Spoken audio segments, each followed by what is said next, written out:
I love making something out of nothing. I'm not trained, but I am brave and determined. Of course, I could hire a professional, but DIY first.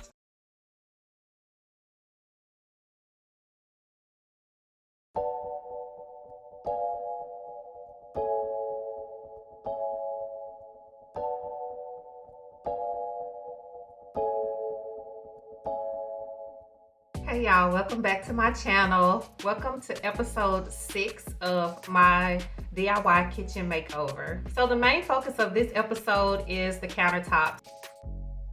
Hey y'all, I'm popping in on the voiceover because I'm having some audio issues with my recording, but that's okay. We're gonna get this done anyway. So what I'm doing here is milling the wood.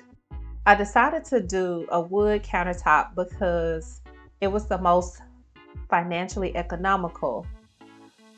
And I did not buy the best quality wood. I went to the hardware store and this is the wood they had, so that's what I got. But I'm using 2x6s and I cut the rounded edges off so that the pieces would sit flush together and wouldn't have any gaps. Obviously, gaps are not good for a countertop. So I am marking the wood in the places where I want to drill the pocket holes so that it's really uniform and neat. I prefer pocket holes only probably because that's what I'm used to. I did buy a doweling jig, but I didn't use it for this project because, you know, the learning curve, and I didn't want to mess up. I was really trying to get my kitchen to a place where I could install my sink and start using my kitchen again. So I just wanted to stick with what I knew and use what was familiar.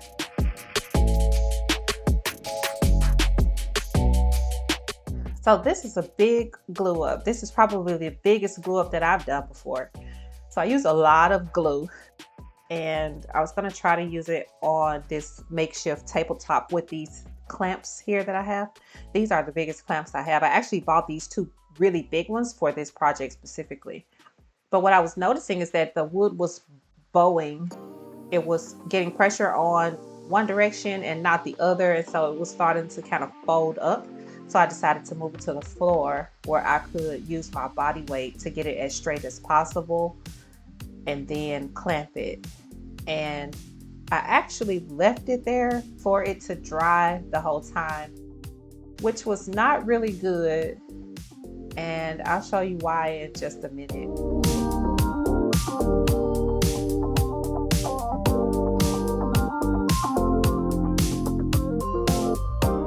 So I also needed to take care of the L, the shorter part of the countertop. So the kitchen is obviously L-shaped. So I needed to kind of go around the corner and put a short countertop on the other side. But I didn't want to change the orientation of the wood. I wanted all of the wood to run the same direction. And so I cut the pieces shorter so that I could run them parallel to the other longer pieces. And that's it. So I'm gonna do the same thing. Obviously this wood was milled the same way and the rounded edges were taken off. And I'm just checking to see which face of the wood I want to face up, which side of it looks the best. And I took the little edges off and I'm gonna do the same thing, glue and screw it together.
So obviously with a countertop, you want it to be very smooth.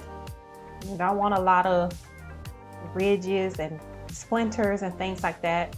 And you might be wondering why I chose this wood anyway. And honestly, it's because it was the cheapest. I did some research.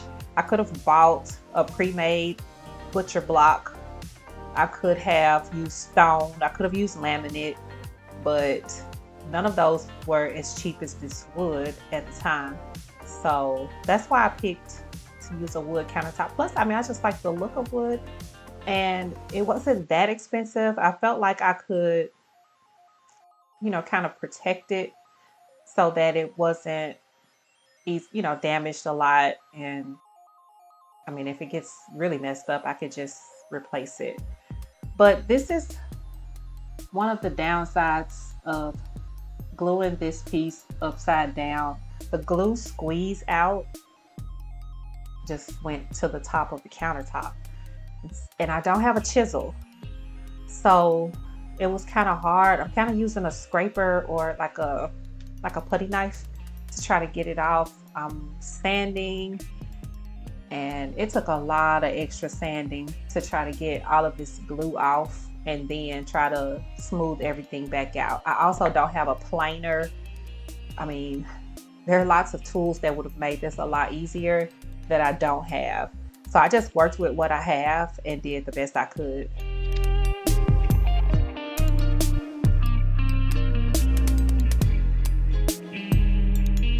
So looking at this, I find this pretty interesting. I was attempting to score the countertop. I wanted to try to put the countertop as close to the wall as possible so that there were not a lot of big gaps and things. And obviously there's no such thing as a really straight, like a perfectly straight wall. So I was trying to score it. This is my first time attempting to do this, and so I really didn't know what I was doing. I think I did okay, but obviously it definitely could have been better. And I think I really wasn't very patient either. And also because there's two walls, I was like, well, which one do I score? Do I do the short side or the long side? And if I do the short side first, how do I do the long side? I don't know. So I was just like, well, let me just do this side right here. And I think I tried the other side, but it was like, this is not going to be perfect. So just go with it. And so now it's time to do the hole in the countertop for the sink. And I bought a double basin sink. I folded the template in half so I could get the center point. And I wanted to center this sink on the window. So I kind of took my time to figure out where that would be. I was looking at this, I have two lines. And I think what I did first was put the sink upside down. And I made, like I positioned it kind of where I would want it to be. And I drew a outline around it. Then I took the template and I put that inside the lines that I had made from the actual sink. And I wanted to make sure it was evenly spaced all the way around. And then I just followed the instructions. So I drilled a pilot hole that would be big enough for me to fit my jigsaw blade into it. And then I just followed my outline. I did realize that I needed to do more holes and, you know, kind of working around that corner. So just followed the template, followed the outline. I was having a little bit of trouble trying to get around these corners. So I decided to drill some extra holes there so that it would be easier to kind of work around that rounded area. And once I did that, that worked a lot better. Made it a lot easier to maneuver. So the bracing for the cabinet was too wide to be able to fit the sink in there. I didn't realize that at first, but obviously you can't fit a sink in that little bitty hole. So I needed to kind of problem solve and get those pieces out. Obviously I can't do a jigsaw in that little area, so I used my multi-tool.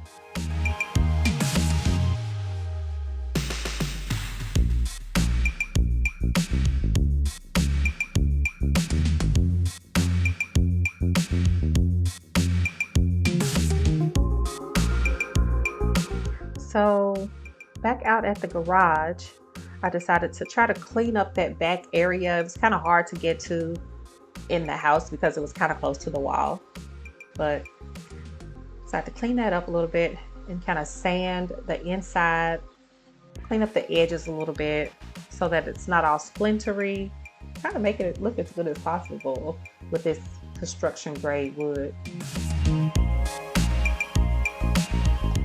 Check it to make sure again, making sure the sink fits.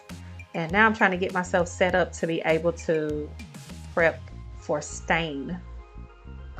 Just last little run through with the sandpaper. I think I'm going to different grits, trying to work my way up to the finer grits to make it just as smooth as possible.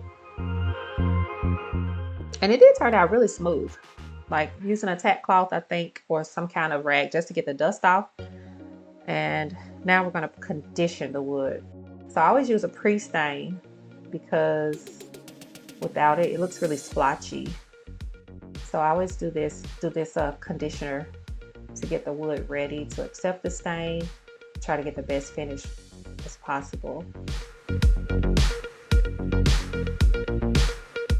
So this stain is summer oak. Normally I use like a dark walnut, and this almost looks like that, but it's a little bit lighter.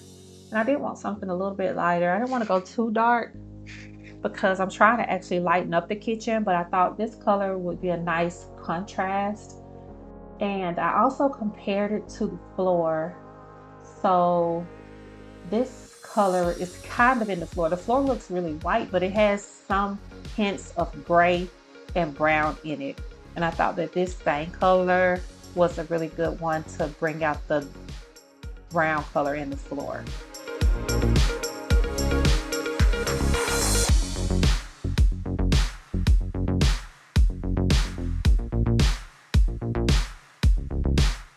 Y'all, when we get to this stage, it's like I can see the light.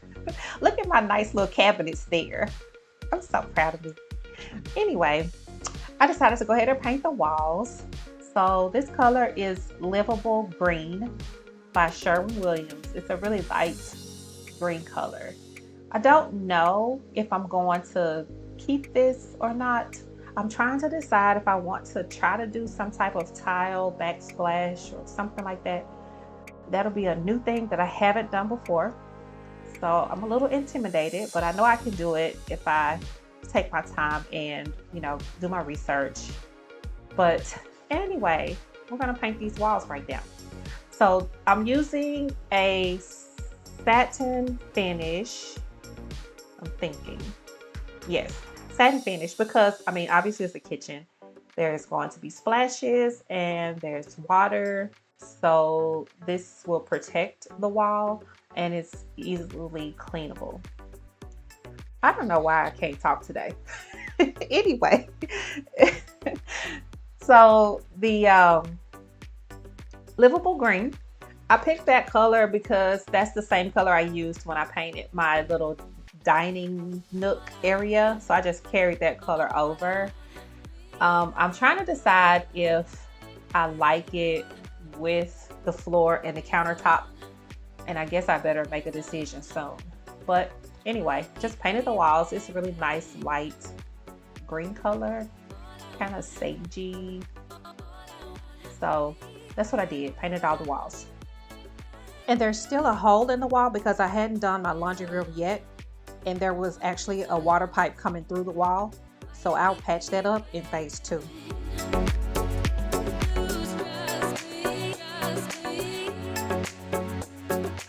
And I noticed a problem with the countertop. There was a gap between 2 pieces of the wood. That's not okay because this is a countertop. So I took some wood glue and some sawdust, mixed them together and used that as a wood filler to fill that gap. That would allow me to then go back after it dries and stain it to match the rest of it, and then you wouldn't notice it.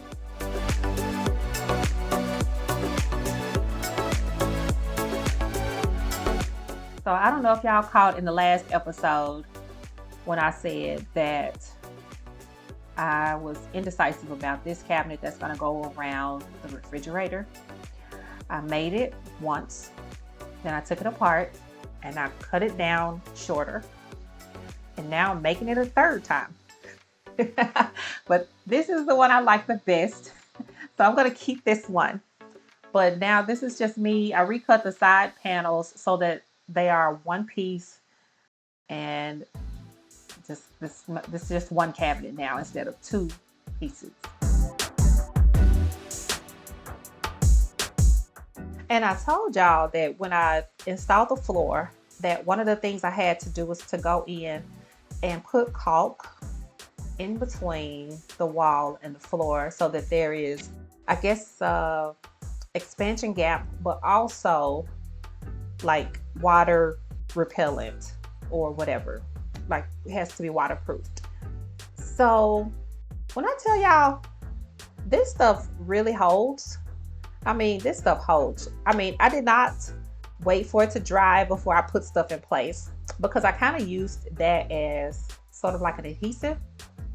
And so when I took this out, I really had to like pull it to get it out, because I had to pull the caulk out with it. And so I reapplied the caulk and reinstalled the cabinet. And now it's time to prep for paint. So I think I just took a tack cloth or something like that, just something to get all of the dust and any debris that might be there off of it. And I'm going to paint these origami white. So again, this is Sherwin-Williams because that is what I have available to me. And that's what we're gonna do. I used whatever their paint is that has the enamel in it. It's the most expensive one that they have. And I think it's made for cabinets and doors, or trim and doors. So that's what I used so that I could get a really durable finish. Next, I drilled some holes. These are some pallet holes so that I can screw the countertop down to the cabinet.